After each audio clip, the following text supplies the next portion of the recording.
I don't understand how someone can have it in them to do something so horrible. What happened during a children's game has turned this coach into an accused criminal. But the coach and some parents say she's the victim. Now, I-Team reporter Jason Allen joining us tonight with the story. So another part of the story is a police officer and what some believe boils down to nothing more than bad sportsmanship here. Right, and this officer who was in the gym was not wearing a uniform when this happened. He was not on duty. He was at a basketball game for third grade girls when he tried to take a coach off the court. This picture, taken behind bars, isn't something Jessica Kurz would have ever pictured happening because of coaching. It blows my mind. I don't understand. I don't understand how someone can have it in them to do something so horrible. That horrible day came while Kurz was doing what she loves. It might be soccer or softball, but no matter the season, Kurz is coaching. Shuffle, shuffle, shuffle, step. In February, it was basketball at a school gym in Burleson. It's amazing. It's my life. Her girls' teams are good. They've beaten the boys, and there was a rivalry with the opponent that day from Alvarado. The whole game, they're like saying little things at me, like quiet. So it's just here. You know, the coaches hear it, and my husband hears it, and the monitor heard it. With just minutes left to play, she said something back. There's disagreement about what she said, but the warrant for her arrest says, quote, her behavior constituted a criminal offense. That assessment came from Gary Melson, an Alvarado police captain. He wouldn't speak with us about what happened, but this man would. That's absurd.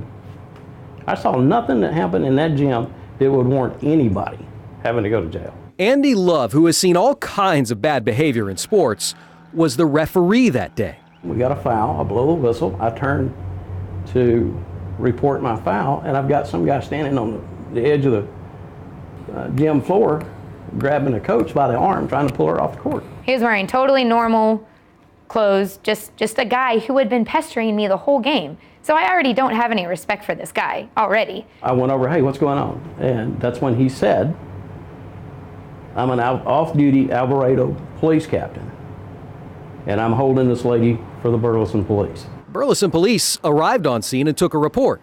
And quite honestly, one of them had a problem keeping a straight face. Their report says Melson didn't want a citation issued, but just wanted the issue to be resolved. Police let Kurz leave, and she drove to coach another game that same day in Alvarado.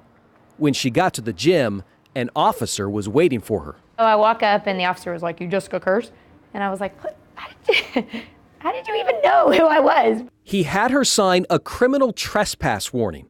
Both the Alvarado School District and Youth Association told the I-Team they did not ask police to issue that warning. Kurz went back to coaching, thinking it would all blow over. But more than 2 months later, Kurz opened her mail and found a warrant for her arrest. When I opened that envelope, I promise you all the color went out of my face. Kurz turned herself in. Her bail receipt shows it was supposed to be what's called a walkthrough, so she would spend no time in jail, but she said she was locked up for 6 hours. Alvarado police would not return our calls. We went to the station in person. This is Jason Allen from Channel 11. We were hoping to talk to Chief Anderson. Neither the chief or his captain would see us. After we started asking to speak to police, though, documents show the county was about to file an official charge against Kurz today. It says she did, quote, intentionally flee from Captain G. Melson, knowing he was, quote, a peace officer. After we spoke to the county attorney today, though, he decided to hold off on filing the case. Kurz is still coaching, but still shaken by the day everything was taken away. It's so competitive that this man and these fans and this coach was so into this game of 9-year-olds, of third graders, that things like this happen.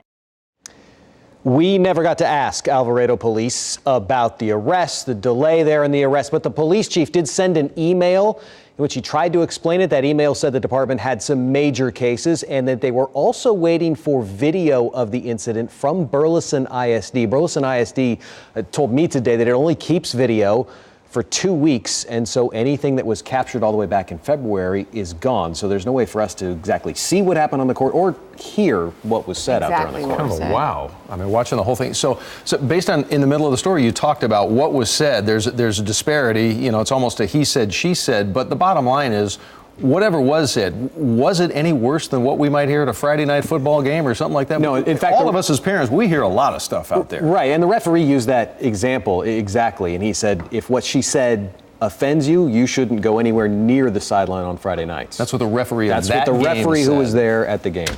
Right. Wow. My goodness. Jason Allen. Thank you. Thank you very much.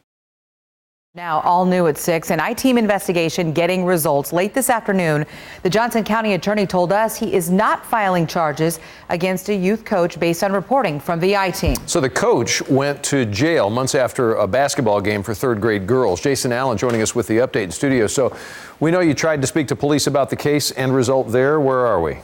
We got a response today. Now, remember, we had called police. We had asked in writing to speak to them. We'd gone to the department in person, but they would not speak with us directly. Now, today, after our story aired, police posted a long press release on the department's Facebook page. The Alvarado Police Facebook post starts out, warning, language may not be suitable for everyone. It says in February, the coach of a rival team from Burleson allegedly screamed a word starting with a D in a school gym. The post says that caused, quote, numerous parents to rise to their feet demanding action against Coach Jessica Kurz. He came up, got in front of me, and got in my face and said, "You need to come outside with me right now." And I was like, come on, what is this, a fight? Kurz denies cursing and said she pulled away when the man grabbed her arm. It was Gary Melson, an off-duty, out-of-uniform Alvarado police captain. The Facebook post doesn't say why he was at the third grade girls game or why, if there was a problem, he didn't get the attention of Andy Love, the game referee. I saw and heard nothing that would warrant a police officer even coming on the court. The statement says police instructed us to, quote, address any questions to our department and they would be answered. We requested in writing, on the phone, and in person to ask those questions directly, but Alvarado police did not respond. And the Facebook post does not address this, an event report from Burleson police. They were called to the gym that day and wrote that Melson, quote, didn't want a citation issued, but just wanted the issue to be resolved.